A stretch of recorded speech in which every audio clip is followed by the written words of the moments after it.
Boa noite. Foi preso em São Paulo um criminoso acusado de ser um dos chefes de uma quadrilha de roubo a banco. No último assalto, o bando levou quase R$500 mil de uma agência.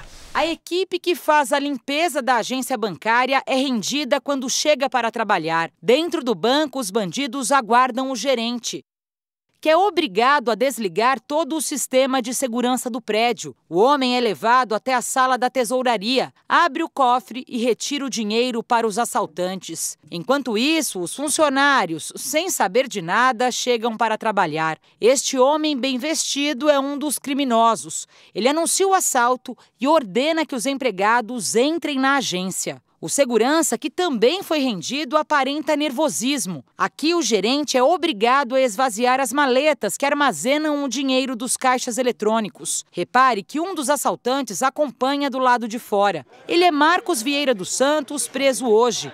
Com outros 7 criminosos, levou R$400 mil da agência bancária, que fica num dos bairros mais nobres de São Paulo. Aterrorizava as vítimas, como portar, como ficar, como aguardar deitados no chão e sempre empunhando arma para poder deixar bem claro que poderia acontecer alguma coisa de pior para as vítimas. Marcos Vieira dos Santos já cumpriu pena por roubo a banco e era procurado há 6 meses pelo mesmo crime. Segundo as investigações, ele usava o dinheiro dos assaltos para comprar imóveis. A polícia está levantando todo o patrimônio dele para tentar confiscar os bens na justiça. A polícia já identificou o outro chefe da quadrilha, Mirandício José da Silva, que está foragido. Os outros 5 integrantes são procurados. A sensação de estar no meio de uma guerra foi isso que os moradores da Rocinha, no Rio de Janeiro, sentiram hoje, durante o dia. Traficantes e policiais trocaram tiros. Um garoto de 13 anos foi atingido por uma bala perdida dentro de casa. A Rocinha virou uma praça de guerra. Rajadas de fuzil eram ouvidas a todo momento. Aqui em cima, neguinho. Moradores entraram em pânico. Sai daí, cara! Esta van de transporte escolar ficou no meio do fogo cruzado com várias crianças. Mandaram as crianças para o colégio hoje e eu agora, na hora de entregar foi um sufoco. A operação policial era para combater o tráfico de drogas. Homens da tropa de choque foram surpreendidos por bombas. O labrador Clint encontrou uma mochila cheia de granadas caseiras. O detonador é o cabo de um garfo. A Rocinha, ocupada pelas forças de segurança há quase 4 anos, ainda tem focos de resistência do crime organizado. Quadrilhas rivais disputam o controle da comunidade. No alto do Morro da Rocinha, numa localidade conhecida como Cesário, houve o confronto mais intenso. A troca de tiros entre policiais e criminosos acabou atingindo um garoto de 13 anos que estava em casa. Ele estava deitado no sofá, entendeu? Levantou para falar com a mãe dele e tomou esse tiro. Wesley foi atingido de raspão no supercílio e está internado, mas a vida dele não corre risco. Desesperador, porque ele começou a gritar, pedindo, me socorre, mãe, corre. E eu gritando meu marido, para meu marido descer para me ajudar, e ele não me deixa morrer, não me deixa morrer. E aí, quem vai fazer alguma coisa pela gente aqui?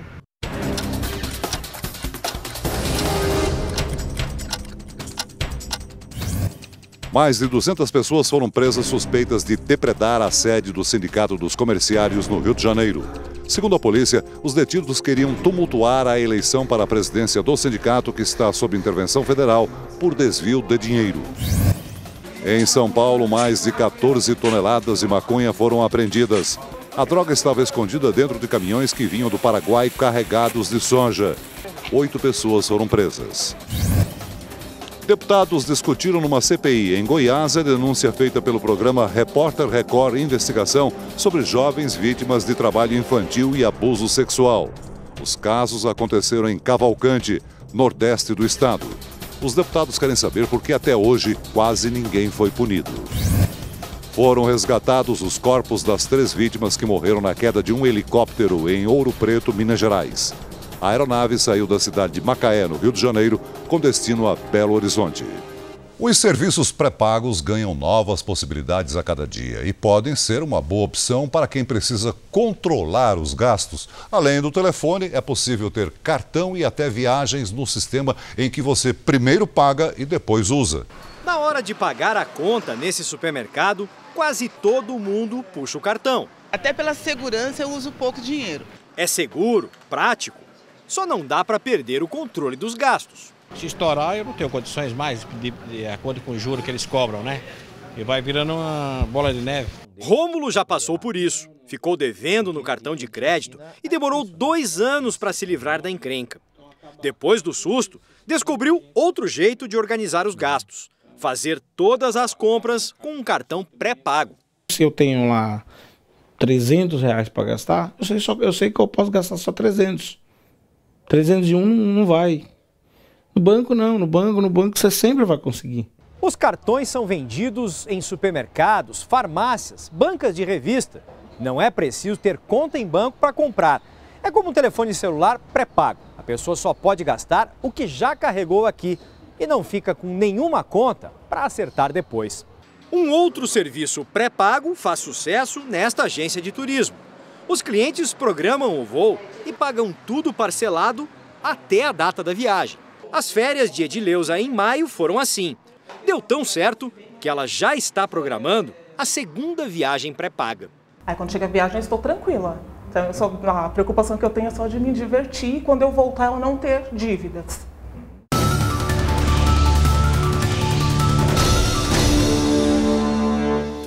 Flagrante de vandalismo em Belo Horizonte, um morador de rua se aproxima de um carro e com um objeto arranha o teto do veículo.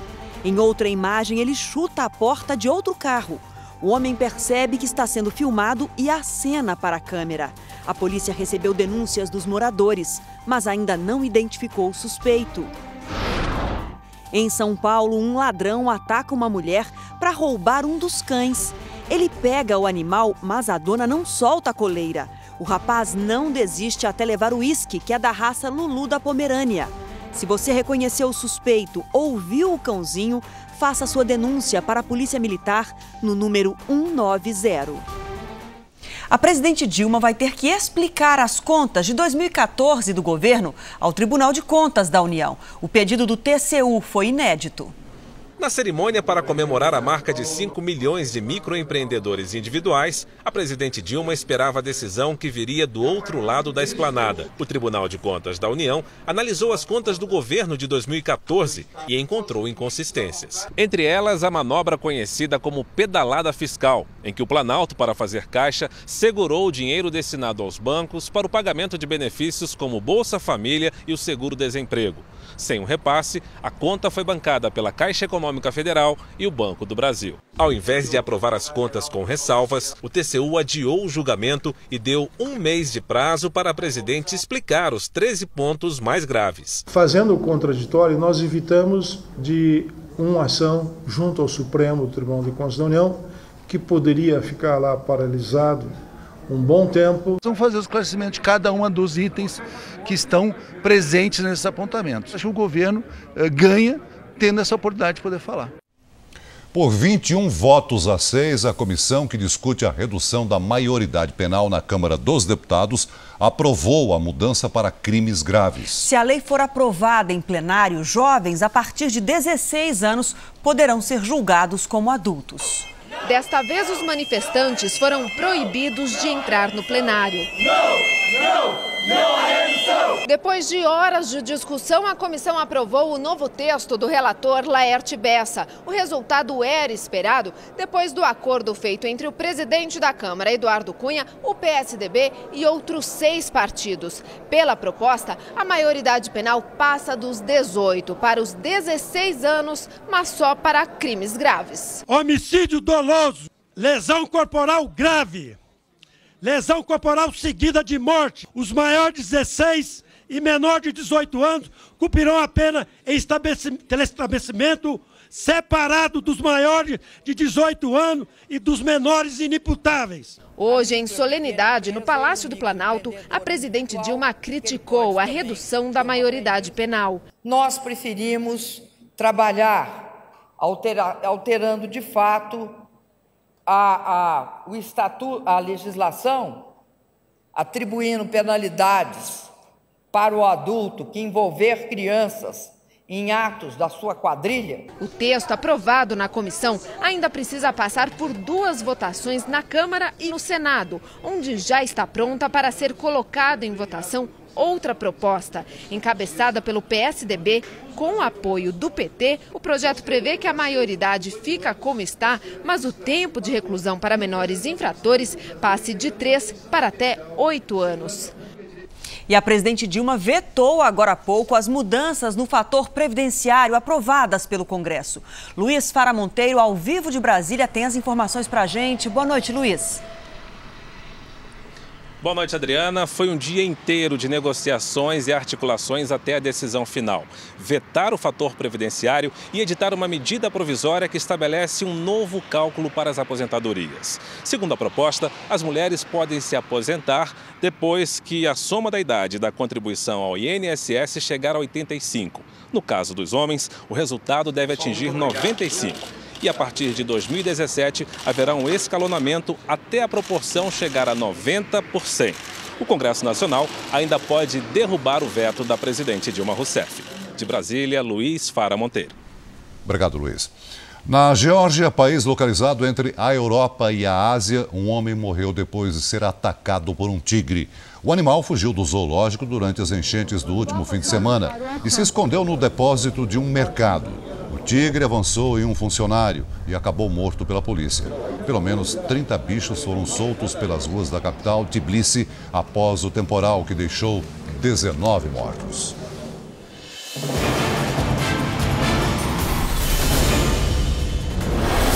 Procuradores suíços investigam 53 casos suspeitos de lavagem de dinheiro na FIFA nas escolhas das sedes das Copas da Rússia e do Catar. As autoridades foram alertadas pelos bancos do país sobre as transações bancárias.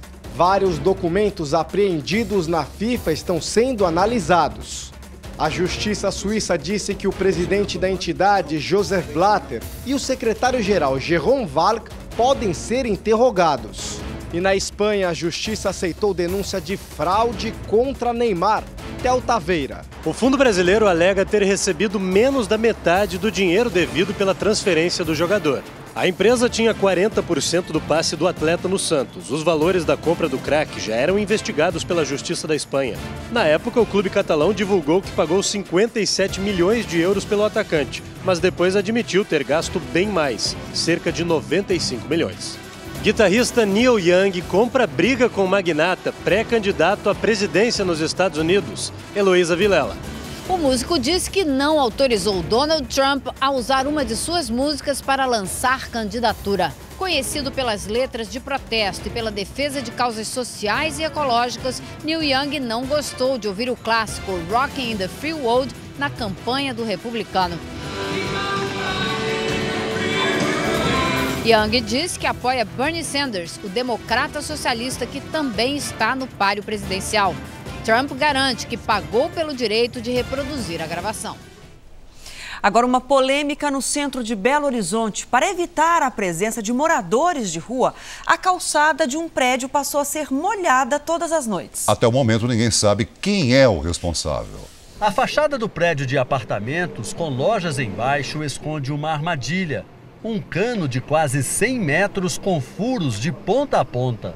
O propósito da engenhoca: fazer chover artificialmente sobre a calçada para espantar os moradores de rua. A gente chegava aqui de manhã, estava geralmente tudo sujo. Imagens gravadas com celular mostram as goteiras encharcando o passeio. Há 40 anos morando na rua, Elir já viu amigos expulsos a conta-gotas. Tem uns colegas meus de rua que dormiam lá e agora não estão dormindo mais porque houve esse tipo de comportamento ilícito, na minha opinião. As torneiras são abertas à noite, por volta de 8, 9 horas. O pinga-pinga vai até o amanhecer. Além do desperdício de água em pleno período de estiagem, como agora, a calçada, que é pública de uso coletivo, passou a ser tratada como se fosse um espaço privado, como se tivesse dono. Mas de quem afinal teria sido a ideia? No início deste mês, o porteiro do prédio revelou de onde vinha a água. É lá dentro da garagem, lá embaixo. Agora mudou a versão. Esse cano aí é do pessoal das lojas aí. Mas a loja contesta. A água nem sai daqui, é lá do apartamento, é lá do prédio. Um jogo de empurra-empurra que revela os mundos tão diferentes no mesmo endereço. É o inferno morador de rua aqui na região. Uma tremenda falta de respeito com o ser humano, né? O frio volta a ganhar força no sul do país a partir desta quinta-feira. Em algumas cidades da Serra Gaúcha, a temperatura máxima não passa dos 10 graus. Já no norte do país faz bastante calor, 36 graus em Palmas. Amanhã chove forte entre Rio Grande do Sul, São Paulo e Mato Grosso do Sul por causa de uma frente fria e dos ventos úmidos da Amazônia. Há risco de temporais também entre Acre e Amapá. Pancadas de chuva atingem as áreas cinzas de Minas Gerais, Goiás e litoral do Nordeste. Já nas áreas amarelas do mapa, faz sol. Em Aracaju, pode chover forte, mas o tempo fica abafado, com máxima de 28 graus. Em São Luís, faz 31. Em Campo Grande, 29. Em Curitiba, alerta para temporais. E a máxima não passa dos 20 graus. Estamos de volta com os Jogos Pan-Americanos de Toronto. De uma modalidade esportiva pouco conhecida, pode vir uma medalha de ouro para o Brasil.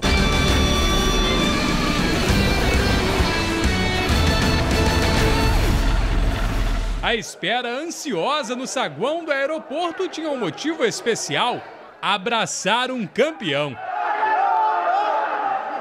No último domingo, o atleta do tiro com arco, Marcos Vinícius da Almeida, conquistou o título mundial da categoria júnior e ainda conseguiu ajudar o Brasil a subir no pódio por equipes. Foi a primeira medalha de ouro do Brasil, então no Mundial, e a equipe que não deixou nada a desejar, que a gente foi buscar o bronze. Além de vencer o campeonato disputado nos Estados Unidos, Marcos Vinícius já havia ficado com a prata na etapa da Suíça do Mundial Adulto ano passado. Os bons resultados transformaram o garoto de 17 anos em esperança de medalha nos Jogos Pan-Americanos de Toronto.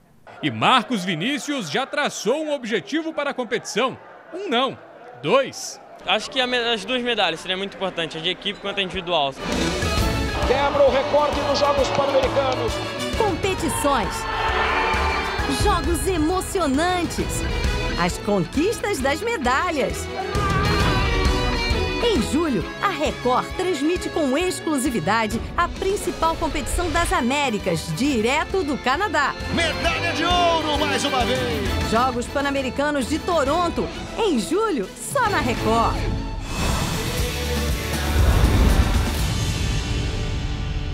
O polêmico atacante Emerson Sheik voltou ao Flamengo, clube onde foi campeão brasileiro em 2009. O Flamengo está no 16º lugar no campeonato e, além de Sheik, também terá o atacante peruano Guerreiro. Guerreiro disputa a Copa América no Chile e hoje vestiu a camisa do clube carioca pela primeira vez. E o jogador da seleção chilena que disputa a Copa América em casa, Arturo Vidal, passou a noite detido por dirigir embriagado e se envolver em um acidente. No dia de folga da seleção chilena, Vidal saiu de um cassino e bateu o carro, uma Ferrari. Ele foi levado a um juizado, teve a carteira de habilitação apreendida e depois foi liberado para continuar na Copa América. A Polícia Militar investiga a ação de PMs que ameaçaram os frequentadores de um baile funk em São Gonçalo, região metropolitana do Rio de Janeiro. Um vídeo mostra jovens sendo humilhados e equipamentos destruídos. O vídeo foi gravado logo após a polícia acabar com um baile funk na comunidade da Chumbada, em São Gonçalo. Os jovens dizem que foram obrigados pelos PMs a sair em fila, de mãos dadas, exaltando o batalhão da área. Eu amo o 7º Batalhão, tem que falar. Eu amo o 7º Batalhão. Os PMs também são acusados de destruir os equipamentos de som e agredir moradores. Na gravação é possível ouvir a voz que seria de um policial fazendo ameaça. Vem me xingar quando chegar lá embaixo, vai morrer amanhã. São Gonçalo é o segundo município mais populoso do Rio de Janeiro, com 1 milhão de habitantes. A cidade tem 56 comunidades. Nenhuma delas conta com o UPP, Unidade de Polícia Pacificadora. Por isso, muitos traficantes da capital teriam fugido para lá. E é nos bailes funk que o crime organizado se impõe. Para a polícia, as festas com alto consumo de drogas reúnem criminosos que se exibem com armas. A polícia tem reprimido os bailes funk realizados sem autorização prévia, principalmente os que tocam o chamado proibidão, estilo que faz apologia ao tráfico de drogas. Em nota, o comando da PM repudiou a atitude dos policiais e afirmou que abriu investigação para apurar o caso. No Pará, um falso policial foi preso depois de aplicar um golpe em mais de 20 pessoas. Ele oferecia treinamento militar sem ter nenhuma formação na área. As imagens mostram um treinamento intenso.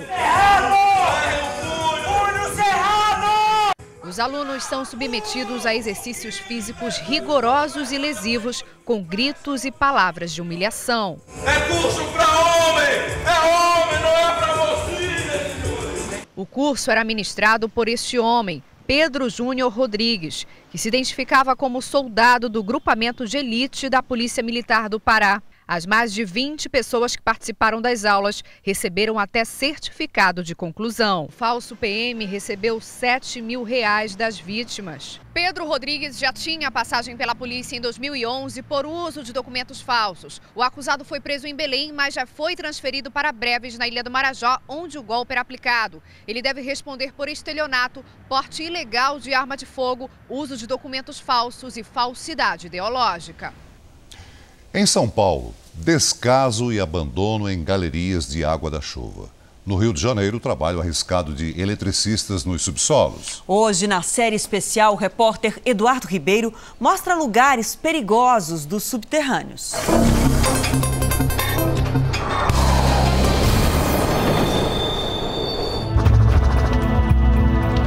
Quando chove forte, aí na sua cidade, para onde essa água vai?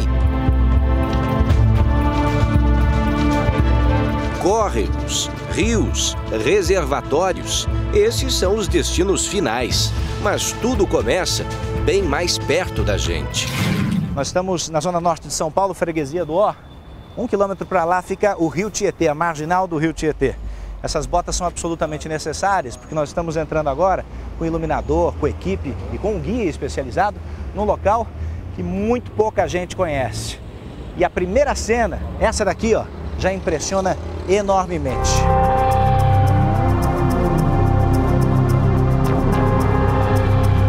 Você consegue já, ó, isso é gás. É um gás metano, né?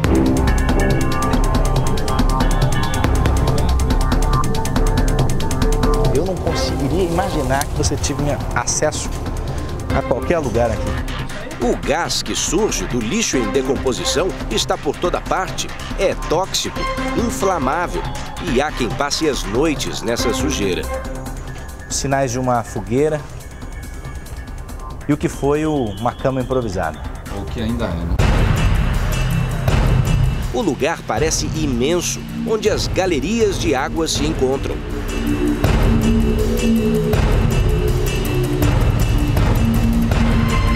Nosso guia é um artista plástico, mas também um ativista contra a poluição da água. Aqui, por acaso, um grafite que eu fiz, acho que em 2005, se não me engano, está aqui sobrevivendo. 10 anos tem esse grafite que você fez provavelmente. Aqui. Tá aí. José Capela, ou Zezão, percorre o subterrâneo de São Paulo há quase 20 anos. É perigoso pisar em algum objeto perfurante. Isso são os menores que você já encontrou. Eu já encontrei visto sofá por aqui, não? Já vi sofá e já deparei com um cavalo atravessado morto aqui assim. Em poucos passos surgem nossas primeiras companhias. Remover o lixo de lugares como esse é função da prefeitura, mas não fomos autorizados a acompanhar o serviço de nenhuma equipe. Daqui para frente, nenhuma entrada de luz natural. Quer ter uma ideia do que nós vamos encontrar pelo caminho? Se não tivéssemos com boa iluminação, apaga de novo. E a gente já volta para cá, porque agora você está no subterrâneo carioca para uma outra expedição, onde eletricistas passam várias horas por dia em buracos como esse.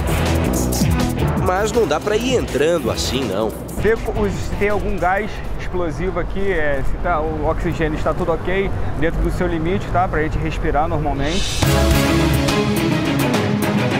São milhares de equipamentos instalados embaixo das calçadas, com eletricidade suficiente para iluminar quadras inteiras.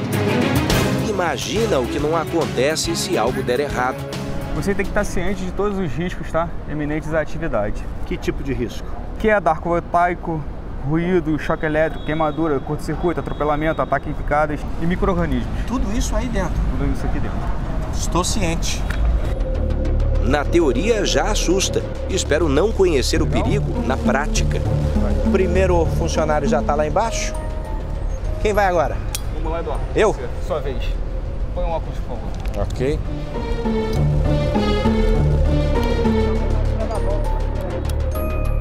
Olha, a altura não é pequena não, hein? Uns 4 metros aí ou um pouco mais.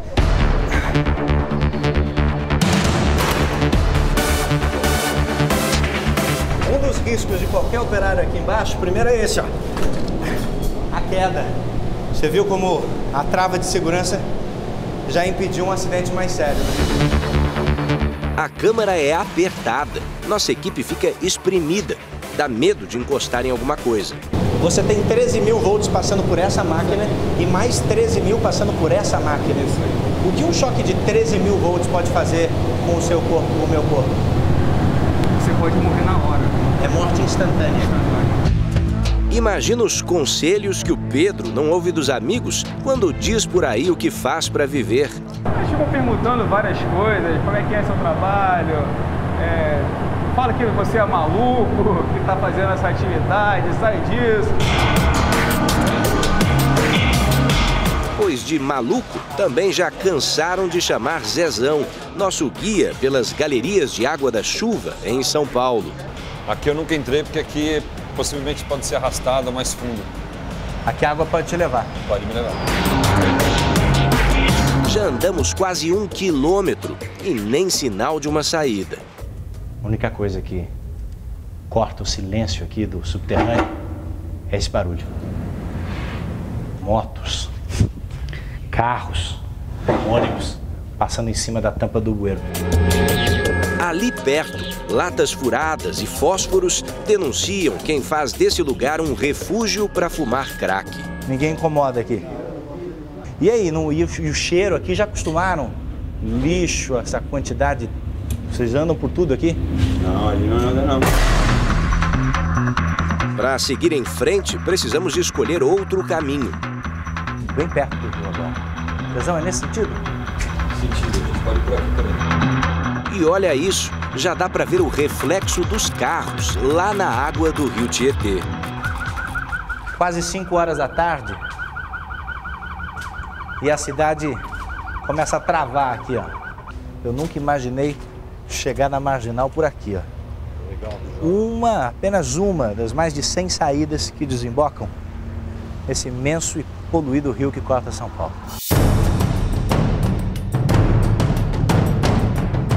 No Rio de Janeiro, o perigo também acompanha os eletricistas do subterrâneo. Eles concluem a manobra no transformador de quase 10 toneladas debaixo da terra. Quer dizer, a energia chega aqui com uma capacidade primária, né, muito forte, e ela é transformada por esse equipamento para a energia que a gente recebe em casa. Isso aí, pode ligar ar-condicionado, ferro de passar, qualquer coisa. E o Pedro aí, flamenguista, tem que deixar a paixão pelo time para fora do buraco. Até porque o Mengão tinha perdido um dia antes. Não pode trazer problema para cá. Não pode. Desavença, derrota no futebol. Cara, eu nem gosto mais de futebol, na verdade. Aqui? É. Mas e lá em cima? Lá em cima já são outros casos. Daí você tá bravo com o teu time. Muito.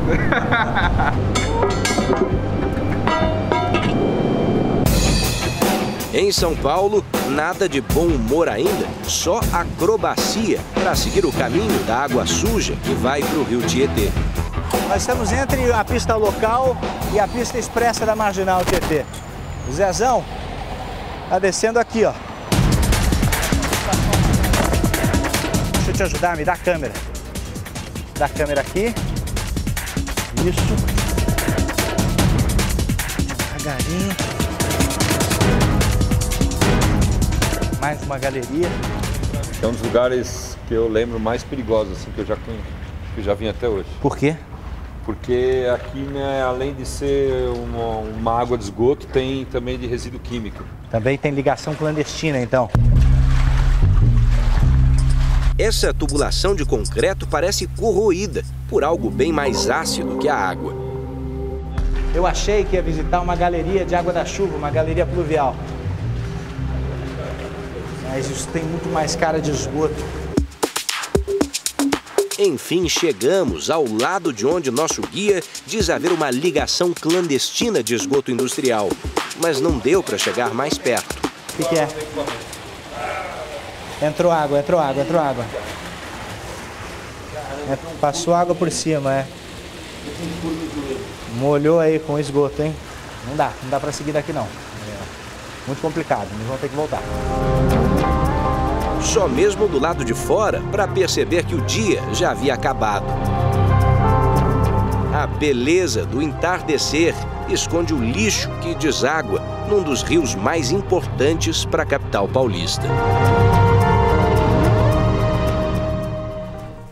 Saúde agora. No Brasil, todos os anos, 200 mil pessoas morrem de doenças associadas ao cigarro. Mas abandonar o hábito de fumar não é tarefa fácil. Por isso, hospitais e planos de saúde criaram grupos de apoio para ajudar os fumantes. Meu nome é Edna, eu fumo mais de 50 anos. É assim, diante de todos, que os fumantes começam uma jornada que pode ser a mais importante da vida.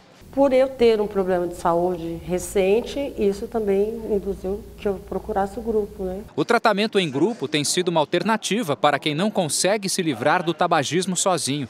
Hospitais públicos, particulares e planos de saúde têm criado turmas de apoio. Os encontros costumam ser realizados uma vez por semana. Os pacientes recebem suporte psicológico, passam por exames e fazem uso de medicamentos. Olha lá o seu Silvio, fazendo uma caminhada após sair do metrô. O que para muitas pessoas é comum, para ele representa uma vitória. Há cerca de um ano, quando ainda fumava, o aposentado gastava 20 minutos para percorrer uma distância de 600 metros. Hoje, com os pulmões limpos, leva menos que 10. Não conseguia nem conversar após a caminhada. Hoje eu consigo conversar, consigo respirar melhor. A vida nova começou nesse grupo da Universidade Federal de São Paulo. Aqui muitas pessoas têm encontrado forças para se livrar do cigarro. Razões para isso não faltam. Todos os anos no Brasil, 200 mil mortes são associadas ao tabagismo. Evitar o tabagismo seria o meio mais simples de evitar 1/4 das mortes atuais. Há 11 meses longe do cigarro, Maria Cecília está perto de ser considerada uma ex-fumante. 11 meses sem o tabaco na minha vida. Isso é bom? Isso é maravilhoso. Esse motorista já tentou parar de fumar diversas vezes, mas só agora assumiu que não consegue largar o vício sozinho. No grupo, há 2 semanas, ele encontrou uma nova esperança. É ver que os outros já pararam e conseguiram parar. Então é uma coisa que eu estou me sentindo animado para conseguir. Um sargento da Polícia Militar é suspeito de matar um adolescente de 16 anos que dirigiu o carro do pai no interior de Pernambuco. O jovem teria tentado fugir ao ver um carro de polícia. O enterro do estudante Marcelo Laureano Gomes Filho, de 16 anos, nesta tarde, parou o pequeno município de Escada, no litoral sul pernambucano. Não era nenhum bandido, a placa do meu carro é de Escada. Os vidros estavam abertos. O adolescente dirigia esta caminhonete do pai quando foi abordado por policiais. Marcelo estava com o irmão e mais 2 amigos. Quando passou por esta rua, viu uma viatura da polícia. Como não tinha habilitação, resolveu acelerar. Na fuga, foi morto por um único tiro de fuzil disparado por um policial. A marca do disparo ficou no vidro do carro. Segundo os colegas que estavam com ele, os policiais foram embora sem prestar socorro. Os policiais saíram... Os policiais não prestaram socorro? Não, o irmão dele queria ligar para o pai dele, mas o irmão dele disse que não deixaram ligar não. O crime provocou protestos na cidade. O carro e a arma foram encaminhados para a perícia. O sargento acusado de atirar no jovem foi afastado das funções. Uma sindicância foi aberta para apurar o que realmente aconteceu. A polícia do Recife confirmou o disparo e garantiu que o tiro foi acidental. O resgate de um cachorro chamou a atenção de quem passava por um córrego na zona sul de São Paulo. Foram muitas tentativas até conseguir salvar o cãozinho.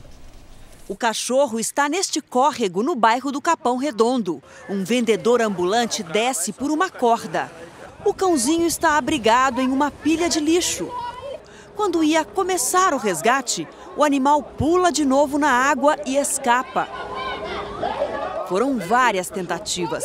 Gigante, como é conhecido, fez jogo duro. Só 1h30 depois, o homem e o cachorro são içados. A dona do Gigante conta que ele escapou no momento de distração. Pensei o pior, que ele podia ter quebrado alguma patinha, porque a altura que é isso. E outra, nossa, eu fiquei desesperada. Se não fosse ele... União, do amor, todo mundo estava junto, participando, ajudando uns aos outros. Travesso esse gigante, né?